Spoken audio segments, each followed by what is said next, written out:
frying onion, garlic, and put little bit of olive oil.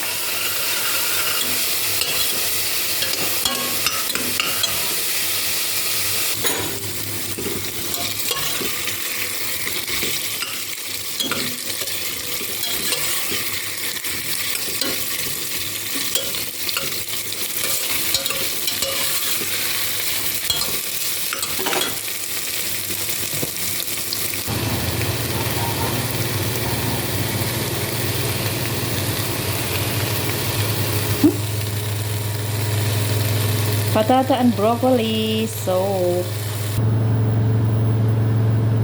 hintayin na lang natin guys na magkulo siya. Tapos i-blend natin. I-blend natin yan. Tapos maging broccoli soup na.